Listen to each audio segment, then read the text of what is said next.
이 논평의 제목만 봐도 이 두 질문에 대한 답을 어느 정도 짐작을 하실 수 있을 겁니다. 제목이 뭔데요? 한국이 진보주의를 구할 수 있을 것인가? 상당히 도전적인 질문인데요. 그러네요. 이 논평을 쓴 마이클 슈먼에 따르면은 그 표현 그대로 인용하겠습니다. 오늘날 가장 어려운 난제들에 대한 대처 방안을 세계에 보여줄 수 있을 것이라는 겁니다. 그래서 이 슈먼은 비관론자들이 또다시 틀렸음을 한국이 입증해 보이기 기대해보자. 네. 이렇게 글을 맺고 있습니다. 문재인 대통령의 실험, 이 실험의 결과로 과연 어느 쪽이 옳은지 결론을 내리는 데 도움이 될 수 있을 것이다. 25일자 미국의 블룸버그 뉴스에 실린 논평가 마이클 슈먼 글 중 일부분인데요. 예. 그럼 과연 문재인 대통령이 어떤 실험을 한다는 것인지, 그리고 어느 쪽이 옳은지에서 어느 쪽이 누구와 누구를 말하는 건지. 그래요. 이게 이제 그 기사의 내용인데요. 예. 이 논평의 제목만 봐도 이 두 질문에 대한 답을 어느 정도 짐작을 하실 수 있을 겁니다. 제목이 뭔데요? 한국이 진보주의를 구할 수 있을 것인가? 상당히 도전적인 질문인데요. 그러네요. 사실 최근에 한반도 그리고 한국에 대한 세계 시선이 뭐 평창 동계올림픽도 그렇습니다만은 북한의 도발, 그다음에 북미 간에 벌어지고 있는 설전, 거기에 따른 위기설 여기로 좀 모아져 있지 않습니까? 그래요. 근데 이 논평의 필자 마이클 슈먼에 따르면은 북한발 위기에 못지않게 세계가 주목해야 할 일이 하나가 더 있다 이렇게 말을 하는데요. 그게 바로 문재인 정부의 대담한 경제 정책이라는 겁니다. 네. 문재인 정부 경제 정책을 우리 한국 국민뿐 아니라 세계가 주목해 봐야 할 이유가 있다. 네. 한국의 문재인 대통령과 현 정부의 경제 정책을 보면 현재 대부분의 선진국들이 취하고 있는 기조와 정반대의 길로 가고 있다는 겁니다. 선진국은 어디로 가는데, 문재인 정부는 어디로 가는데요? 네, 그래서 근 수십 년, 짧게는 이제 90년대 말 그 금융위기 이후에 대부분의 선진국가들이 정부의 개입을 줄이고 외산 줄이고 복지 축소하고 또 규제를 완화하고 노동시장을 유연하게 한다. 이런 방향으로 지금 경제 노선을 펴지 않습니까? 예. 근데 새로 출범한 한국 정부는 이 저자의 그 필자의 표현에 따르면은 매우 진보적 프로그램을 망설임 없이 착수했다는 겁니다. 네. 그러니까 사회 안전망 확대를 위해서 임금을 올리고 공공주택 건설을 늘리고 실업보험 등 혜택을 강화하는 등 가계 소득을 늘리고 근로자 복지 확대를 통해서 시장에 활력을 넣어보자는 그런 정책으로 가고 있다는 거죠. 예. 뭐 실제로 우리 잘 알려져 있듯이 창업기업 그다음에 중소기업에 대한 정부의 재정 지원을 늘리고 또 그 내년 예산안 크게 늘리겠다 정부의 발표 있지 않습니까? 네. 그러니까 바로 이런 걸 봤을 때 문재인 정부의 정책이 현재의 경제 통념에 역행을 하고 있다는 겁니다. 네. 전 세계적으로 경제적으로 다 어려우니까 특히 네. 선진국일수록 네. 선진국들은 정부 역할 축소 쪽으로 가는데 반대로 문재인 정부는 큰 물줄기를 거슬러 간다. 네. 그런 거죠? 그렇죠. 그래서 문재인 대통령의 이 실험이 각별히 주목할 가치가 있다는 겁니다. 전 네. 세계적 입장에서 보더라도. 예. 근데 그럴 수 있는 조건이 되는 것이 이제 실험 조건이 되는 것이 한국이 당면하고 있는 난제들이 대부분 다른 부유국들이 겪고 있는 문제점들하고 비슷하기 때문에 그러니까 예를 들어서 빈부격차 확대되고 있고요. 생산성 둔화되고 또 고령화가 급속하게 진행되고 있고 이런 굉장히 비슷한 유사점을 가지고 있고 예. 근데 그럼에도 필자의 관점에서 한국이 이 실험에 도전할 수 있는 이유는 한국은 다른 서구 국가들에 비해서 재정 지출을 늘릴 수 있는 이 건전성을 유지를 하고 있다는 겁니다. 네. 그러니까 정부 부채가 GDP의 39%밖에 되지 않기 때문에 예를 들어서 미국의 107%에 비하면은 좀 여유가 있고 많이 여유가 있는 거죠. 네. 또 하나의 조건이 다른 서구 국가들에 비해서 복지 부담 비율이 아직 굉장히 낮다는 겁니다. 예, 예. 그러니까 OECD 국가 중에서 공공사회 지출이 최하위 수준이기 때문에 더 늘릴 그 당위성도 있다는 예. 거죠. 그러니까 지금 그 선진국들은 이미 복지가 많이 갖춰져 있는 상태에서의 어려움이고 네네. 우린 그렇지 않고 또 게다가 재정 건전성도 강하고 그렇죠. 하니까 해볼 수 있다. 그렇죠. 예, 예. 그렇습니다. 그렇기 때문에 이제 한국인들도 바로 그런 뭐 이유로 상당수가 이제 공감을 하고 그래서 문재인 정부가 더 지지를 얻어낼 수도 있고 실제로 그렇게 지지를 얻고 있다는 거죠. 네. 예를 들어서 우리나라 노령 인구의 빈곤율이 아주 심각할 정도로 높은 수준이고 경제활동 인구도 노부모에 대한 부양 부담 또 육아에 대한 그 보육에 대한 그런 부담이 대부분의 가정에 주어져 있기 때문에 예. 특히 여성의 경제 참여를 제한하게 되고 그래서 그렇죠. 이 부분에 숨통이 트인다면은 인구 고령화로 인한 성장 둔화를 상쇄시킬 수도 있다. 또 소비도 늘릴 수 있다. 이런 얘기가 되는 거죠. 그렇죠. 그래서 이런 타당성 때문에 현 정부가 현재까지 상대적으로 높은 국민들로부터 지지를 받고 있다는 겁니다. 네, 바로 이제 그런 걸 마이클 슈머는 진보주의라고 이제 딱 규정한 건데. 네네.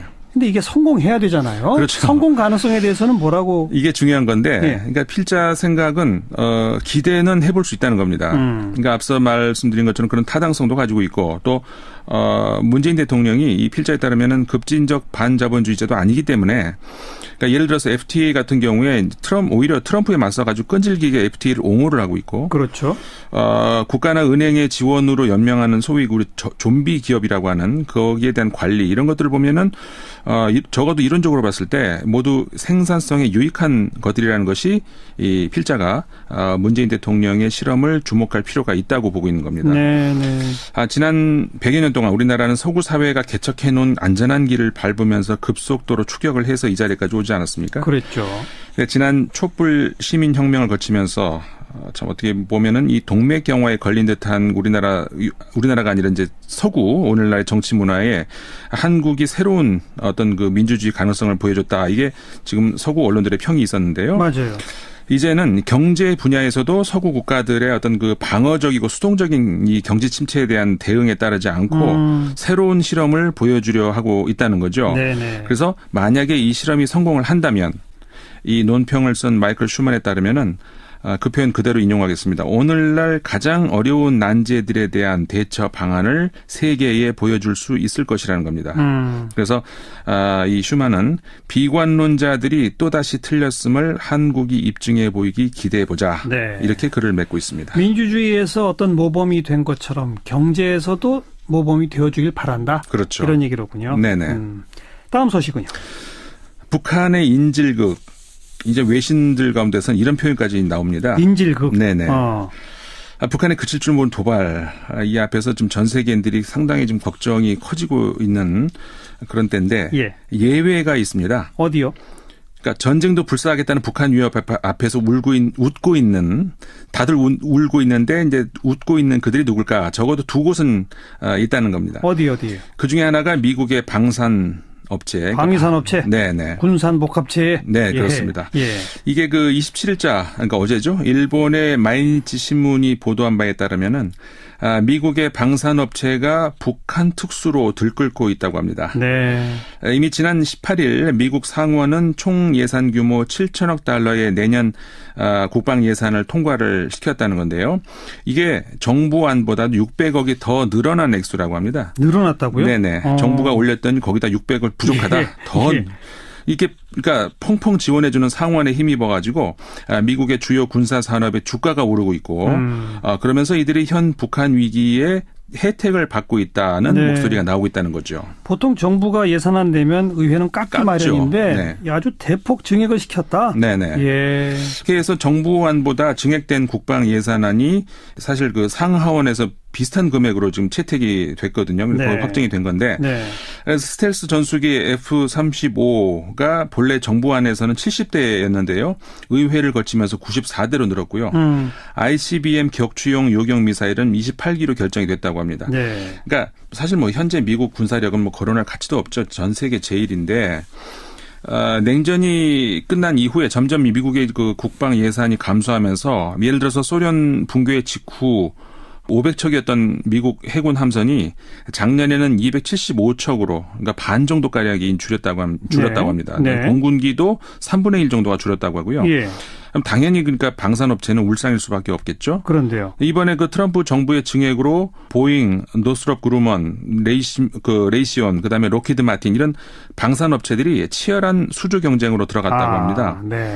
그러니까 이렇게 미국의 국방비 증액이 경제적인 의미도 이제 뭐 있을 수 있고, 그다음에 또 하나가 중국하고 러시아를 견제하기 위해서 이제 무기도 또 필요하고 미국 입장에서 국방비를 늘려야 되는데 이게 중국하고 러시아를 견제하기 위한 뭐 증액이다 이렇게 하면은 국내외적으로 반발일 수 있다는 거죠. 그렇죠. 근데 북한의 도발을 막기 위한 목적이다 이렇게 하면은 반대할 사람이 별로 없어진다는 거죠. 게다가 북한이 지금 이제 미국까지 바로 날아가는 미사일 개발 네. 이런 얘기 나오니까 미국 여론도 지지하겠죠. 그렇죠. 예. 그렇기 때문에 바로 그런 점에서 북한의 도발을 미국 방산업체가 그 입장에서는 반길 수밖에 없지 않겠느냐. 기회라고 할 수가 있다는 거죠. 그렇죠. 그 논리로 미국은 또 사드를 한반도 깊숙한 곳까지 또 전진 배치할 수도 있었고요. 미국과 북한의 위협 앞에 미국 방산업체가 웃는다. 네.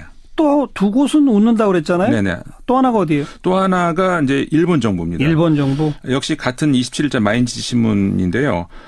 북한의 위협 고조로 일본 방위성이 내년도 예산의 그 계산 요구의 사상 최대 규모인 5조 2,551억 엔. 이게 그러니까는 그 17년도 당초 그 예산보다 2.5%가 증가를 했다는 겁니다. 네, 이제 그렇게 네. 보도가 나왔습니다. 예. 그리고 이제 일본 신문뿐만이 아니라 그 영국의 The Times 신문 이건 25일자입니다. 25일자 기사에서 아예 제목이요. 북한 미사일이 아베 총리에게 활력이 되고 있다. 이렇게 기사가 나왔습니다. 활력이 된다. 네, 그러니까 뭐 이게 영어로 그대로 하자면 a shot in the arm 이렇게 돼 있거든요. 그러니까는 직역하자면은 팔에다 주사 한 방 맞는다 뭐 이런 정도 아니겠습니까? 그렇죠. 이게 이제 영어로 이제 활력소 뭐 특효약 이런 정도로 번역이 될 수 있을 것 같은데 네. 이 신문은 실제로 화성 12호의 발사로 아베 총리만큼 간접적으로 이득을 본 경우는 드물다. 이렇게 얘기를 하면서 올여름 북한이 미사일을 발사하기 전까지만 해도 새로운 아이디어도 없고 스캔들에 시달리고 있던 아베 총리가 이제 민심을 잃어가는 것으로 이렇게 보였는데 네. 북한 도발에 힘입어서 자신 있게 조기 총선을 실시하겠다 이렇게 밝혔다고 하고요. 역시 그 자민당 승리 그다음에 4년의 추가 집권이 거의 확실시 된다는 겁니다. 이쯤 되면 북한 도발을 과연 트럼프 대통령과 아베 총리가 실험만 할까 하는 생각이 드는 게 사실 아니겠습니까? 좋아하고 있다 속으로는. 그렇죠. 그래서 타임즈는 아베 총리 입장에서는 김정은이 일본 상공으로 탄도미사일을 발사하기를 원한다고 해도 이걸 비난하긴 어려울 것이다. 이렇게 표현을 했습니다. 이야, 적나라한 표현이네요. 그렇죠. 근데 적어도 북한 문제에서 미국하고 일본 정부가 우리나라와 이해관계를 같이 하리라고 기대하기는 어렵다. 이렇게 얘기할 수가 있는 이게 거죠. 일본의 마이니치하고 영국의 더 타임즈. 네. 뭐 대놓고 진보적 언론도 아닌 언론들에서 그렇죠. 이런 분석을 하는군요. 네네. 네. 얼마 전에 일본의 그 일부 언론들이 지난번 한미일 정상회담 당시에 트럼프 대통령 발언과 관련해서 왜곡 보도했다. 네. 이런 내용으로 좀 소동이 있었지 그랬었죠. 않습니까? 네. 일본과 미국이 실제로 우리랑 다른 이해관계를 지금 공유하고 있다면 그런 분위기가 만들어졌을 수도 있었겠네요. 네, 그렇죠. 일본 언론들이 당시 어떻게 보도를 했었죠? 뭐 사실 일본 언론이라고 했을 때 이게 다 같은 이 보도 성향을 보이는 건 아니죠. 물론 성향이 다 다르니까. 네. 그래서 한미일 정상회담 직후에 일본 언론들 보도가 어떻게 보면 좀 극과 극이라고 할 만큼 내용이 좀 많이 달랐습니다. 달랐어요. 대표적인 언론 몇 군데 좀 비교해 드리겠는데요. 예. 일본의 보수 신문이죠. 발행 부수도 1위로 알고 있습니다. 요미우리 신문의 경우에 예. 한미일 정상회담 대북 인도 지원은 보류하라 이런 제목 기사를 냈습니다. 네. 네, 이날 일본 신문들의 키워드가 한국의 그 북한에 대한 인도적 지원 그게 이제 키워드였거든요. 예. 그리고 좀 상대적으로 중도라고 할 수 있는 니케이 신문의 경우에 북한의 봉쇄 위해 한미일은 전력을 다하라. 이런 제목의 기사가 있었습니다. 이 제목에서는 인도 지원은 아예 빠졌고요. 네, 빠져 있었죠. 예. 반면에 좀 진보 성향이라고 할 수 있는 마인지 신문의 경우에 한미일의 대북 정책, 중국과 러시아와 연계를 심화시켜야 이런 제목으로 뽑았습니다. 이건 뭐 거의 그 대안적인 제목을 뽑고 있고. 그렇죠. 예. 그다음에 역시 또 아주 그 분명한 진보 계열이라고 할 수가 있는데 진보 신문이라고 할 수 있는 아사히 신문의 경우에 대북 정책 압력은 수단에 지나지 않는다. 네. 제목이 이렇게 나왔습니다. 이건 정부 정책에 대한 비판성이고요. 그렇죠. 그렇죠. 근데 이제 그 극우 신문이라고 할 수 있는 산케이 신문의 경우가 이제 우리 입장에서 문제가 좀 됐던 건데 이 기사 제목에서도요. 한미일이라는 말이 들어가지 않습니다. 미일 연대 문재인 정부의 배신을 따지다. 자극적이네요. 그렇죠. 그러니까 우리 정부의 인도 지원 방침에 대해서 미일 연대가 따져 물었다. 네네, 그런 그렇습니다. 얘기죠. 내용도 사실 보면은 좀 불편합니다. 이제 좀 소개를 해드리겠습니다. 겉으로는 삼국의 결속을 다졌지만 북한에 대해 유화적 태도의 문 대통령을 따지는 자리였다. 문 대통령은 바늘방석에 앉은 기분이 아니었을까. 또 그 북한과 대결 자세를 강화하는 트럼프와 아베에게는 문 정권의 인도주의 운동이 배신으로 비친 것이 틀림없다. 네. 이런 내용들이 있었습니다. 예, 그러니까 북한과의 대결 구도만 살 길이다라고 생각할 수 있는 아베 총리와 그 트럼프 대통령이라는 뭐 그런 점 감안하더라도 네. 다른 일본 언론들과도 상당한 논조의 차이가 있었고요. 그리고 실제로는 그 정상회담 자리에서 아베 총리가 인도주의 지원에 대해서 뭔가 문제 제기는 했는데 문재인 대통령이 설명을 하니까 그렇죠. 트럼프 대통령이 그럴 수도 있겠네요. 네네. 이렇게 했다는 게 다라는 거 아니겠어요? 그렇죠. 근데 그걸 이런 식으로 뽑는군요. 그렇죠. 미국에서도 그 확인을 해줬는데, 네. 그러니까 사실 근데 이 기사가요, 읽다 보면은 이게 신문 기사인지 소설인지 혼동이 갈 정도로 뭐 언론 보도라기 보기 좀 어렵습니다. 그러니까 뭐 거의 무시해도 되는 글인데 어쨌든 간에 우리나라에 한번 소동이 일어났으니까 예. 좀 소개를 해드리면요. 예. 글 내용이 이렇습니다. 긴박한 공기가 흐르는 가운데 갑자기 이변이 일어났다. 해피 버스데이 신조. 트럼프가 큰 소리로 이렇게 말하자 큰 생일 케이크가 옮겨졌다. 이날 63번째 생일을 맞이한 아베에 대한 배려였다. 미일 양국 정부 관계자들로부터 터지는 박수. 아베도 놀랐다. 갑자기 미일 동맹의 연대의 강력함을 보게 된 문재인은 필시 당황했을 것이다. 인도적 지원에 대한 제대로 반박도 하지 못한 채 이렇게 해명을 했다. 인도적 지원을 실제로 실시하는 타이밍은 신중하게 생각하겠다. 한미일의 보조를 흐트린 일은 하지 않는다. 이게 지금 신문 기사입니다. 산케이 신문의 기사라고요? 네네. 소설이 아니고 기사인데요. 이게 한 주간에 제가 북한 위기 모든 소식을 다루는 그 외신들을 다 소개해드릴 수는 없지만 네. 최근의 대체적인 국제사회의 언론의 흐름은요. 압박과 협박, 말싸움으로는 북한 문제를 해결할 수 없다. 이제 출구를 찾아야 한다. 이게 지금 국제사회의 그 언론들의 중론이라는 것을 말씀을 드립니다. 많이 여유가 있는 거죠. 네. 또 하나의 조건이 다른 서구 국가들에 비해서 복지 부담 비율이 아직 굉장히 낮다는 겁니다. 예. 그러니까 OECD 국가 중에서 공공사회 지출이 최하위 수준이기 때문에 더 늘릴 그 당위성도 있다는 거죠. 그러니까 지금 그 선진국들은 이미 복지가 많이 갖춰져 있는 상태에서의 어려움이고 네네. 우린 그렇지 않고 또 게다가 재정 건전성도 강하고 그렇죠. 하니까 해볼 수 있다. 그렇죠. 예. 그렇습니다. 그렇기 때문에 이제 한국인들도 바로 그런 이유로 상당수가 이제 공감을 하고 그래서 문재인 정부가 더 지지를 얻어낼 수도 있고 실제로 그렇게 지지를 얻고 있다는 거죠. 네. 예를 들어서 우리나라 노령 인구의 빈곤율이 아주 심각할 정도로 높은 수준이고 경제활동 인구도 노부모에 대한 부양 부담 또 육아에 대한 그 보육에 대한 그런 부담이 대부분의 가정에 주어져 있기 때문에 예. 특히 그 여성의 경제 참여를 제한하게 되고 그래서 그렇죠. 이 부분에 숨통이 트인 이 논평의 제목만 봐도 이 두 질문에 대한 답을 어느 정도 짐작을 하실 수 있을 겁니다. 제목이 뭔데요? 한국이 진보주의를 구할 수 있을 것인가? 상당히 도전적인 질문인데요. 그러네요. 이 논평을 쓴 마이클 슈만에 따르면은 그 표현 그대로 인용하겠습니다. 오늘날 가장 어려운 난제들에 대한 대처 방안을 세계에 보여줄 수 있을 것이라는 겁니다. 그래서 이 슈만은 비관론자들이 또다시 틀렸음을 한국이 입증해 보이기 기대해보자. 네. 이렇게 글을 맺고 있습니다. 문재인 대통령의 실험, 이 실험의 결과로 과연 어느 쪽이 옳은지 결론을 내리는 데 도움이 될 수 있을 것이다. 25일자 미국의 블룸버그 뉴스에 실린 논평가 마이클 슈먼 글 중 일부분인데요. 예. 그럼 과연 문재인 대통령이 어떤 실험을 한다는 것인지 그리고 어느 쪽이 옳은지에서 어느 쪽이 누구와 누구를 말하는 건지. 그래요. 이게 이제 그 기사의 내용인데요. 예. 정부는 어디로 가는데요? 네, 그래서 근 수십 년, 짧게는 이제 90년대 말 그 금융위기 이후에 대부분의 선진국가들이 정부의 개입을 줄이고 외산 줄이고 복지 축소하고 또 규제를 완화하고 노동시장을 유연하게 한다. 이런 방향으로 지금 경제 노선을 펴지 않습니까? 예. 근데 새로 출범한 한국 정부는 이 저자의 그 필자의 표현에 따르면은 매우 진보적 프로그램을 망설임 없이 착수했다는 겁니다. 네. 그러니까 사회 안전망 확대를 위해서 임금을 올리고 공공주택 건설을 늘리고 실업보험 등 혜택을 강화하는 등 가계 소득을 늘리고 근로자 복지 확대를 통해서 시장에 활력을 넣어보자는 그런 정책으로 가고 있다는 거죠. 예. 뭐 실제로 우리 잘 알려져 있듯이 창업기업 그다음에 중소기업에 대한 정부의 재정 지원을 늘리고 또 그 내년 예산안 크게 늘리겠다 정부의 발표 있지 않습니까? 네. 그러니까 바로 이런 걸 봤을 때 문재인 정부의 정책이 현재의 경제 통념에 역행을 하고 있다는 겁니다. 네. 전 세계적으로 이 논평의 제목만 봐도 이 두 질문에 대한 답을 어느 정도 짐작을 하실 수 있을 겁니다. 제목이 뭔데요?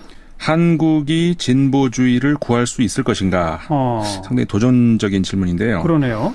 사실 최근에 한반도 그리고 한국에 대한 세계 시선이 뭐 평창 동계올림픽도 그렇습니다만은 북한의 도발 그다음에 북미 간에 벌어지고 있는 설전 거기에 따른 위기설 여기로 좀 모아져 있지 않습니까? 그래요. 근데 이 논평의 필자 마이클 슈먼에 따르면은 북한발 위기에 못지않게 세계가 주목해야 할 일이 하나가 더 있다 이렇게 말을 하는데요. 그게 바로 문재인 정부의 대담한 경제 정책이라는 겁니다. 네. 문재인 정부 경제 정책을 우리 한국 국민뿐 아니라 세계가 주목해 봐야 할 이유가 있다. 네. 한국의 문재인 대통령과 현 정부의 경제 정책을 보면 현재 대부분의 선진국들이 취하고 있는 기조와 정반대의 길로 가고 있다는 겁니다. 선진국은 어디로 가는데 우리 문재인 그 경제적으로 다 어려우니까 특히 네. 선진국일수록 네. 선진국들은 정부 역할 축소 쪽으로 가는데 반대로 문재인 정부는 큰 물줄기를 거슬러 간다. 네. 그런 거죠? 그렇죠. 그래서 문재인 대통령의 이 실험이 각별히 주목할 가치가 있다는 겁니다. 전 네. 세계적 입장에서 보더라도. 예. 근데 그럴 수 있는 조건이 되는 것이 이제 실험 조건이 되는 것이 한국이 당면하고 있는 난제들이 대부분 다른 부유국들이 겪고 있는 문제점들하고 비슷하기 때문에 그러니까 예를 들어서 빈부격차 확대되고 있고요. 생산성 둔화되고 또 고령화가 급속하게 진행되고 있고 이런 굉장히 비슷한 유사점을 가지고 있고 예. 근데 그럼에도 필자의 관점에서 한국이 이 실험에 도전할 수 있는 이유는 한국은 다른 서구 국가들에 비해서 재정 지출을 늘릴 수 있는 이 건전성을 유지를 하고 있다는 겁니다. 네. 그러니까 정부 부채가 GDP의 39%밖에 되지 않기 때문에 예를 들어서 미국의 107%에 비하면은 좀 여유가